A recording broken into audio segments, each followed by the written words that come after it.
So what I'm starting off with here is a little bit of a dark blue. I'm going to appreciate this. This is my first layer.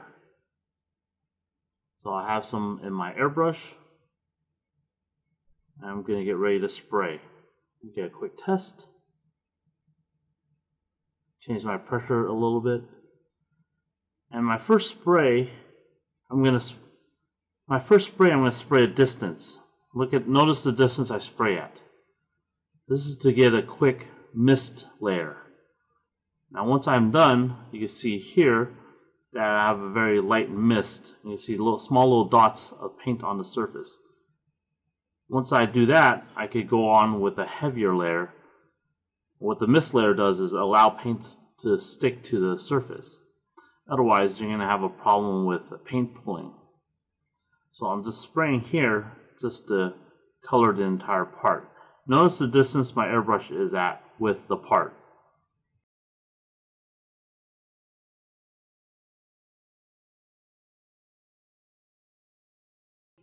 It was not as far away as when I was spraying the mist.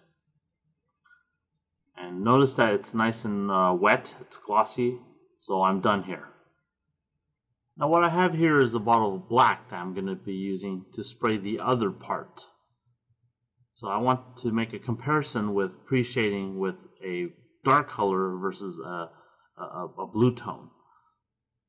So it's the same part, but I'm going to do the same thing as I did with the blue. Is I'm going to spray at that distance to get a mist layer. You can see this nice light misting layer. So there's just little dots on the surface to help the paint stick.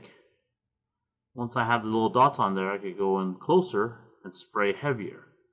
Now the nice thing about this gloss is if you spray fairly heavy, with some practice you can get a nice wet coat and it's ultra glossy.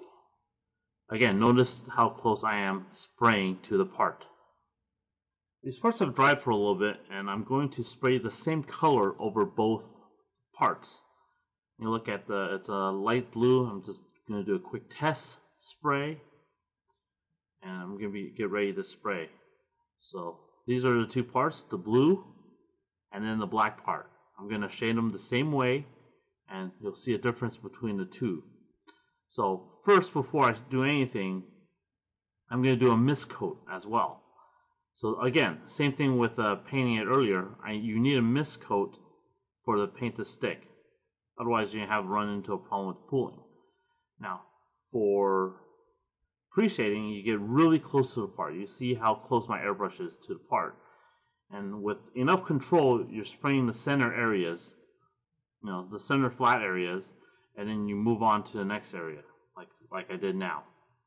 So again, spray the center areas and keep the edges dark.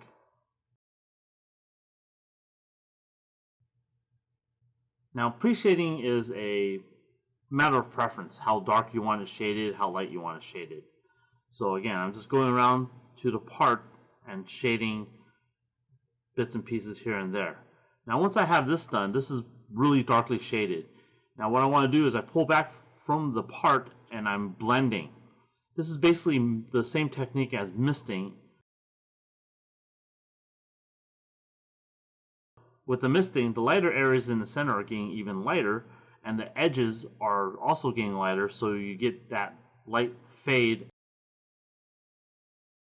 and you're blending the color together. You can see that there's slight shading, and again, this is a matter of preference. I prefer a lighter shade. I'm going to do the same thing with the black part. Again, spray from a distance to get a light mist. Once that's done, you can see that I have a little light blue dots on it. Get in really close and spray in the center areas. Now you can also drop the air pressure down a little bit so you can get even closer. You're going to have to play with your air pressure and distances to get this right. So again, notice how close the airbrush is to the part. And when I'm spraying on the black part, you see how the tones are showing up. You can see the edges are really, really dark. Now, once I get this done, I'm going to pull back. I'm going to mist to blend everything together. And once I have this blended together, I'll have the part painted. So then so now I'll be able to compare this piece with the other piece.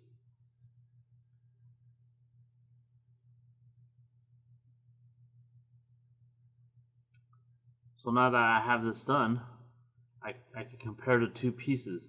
Notice that the part that was shaded light or dark blue, notice that the part that was shaded dark blue is lighter in tone. And you see the shading is starker.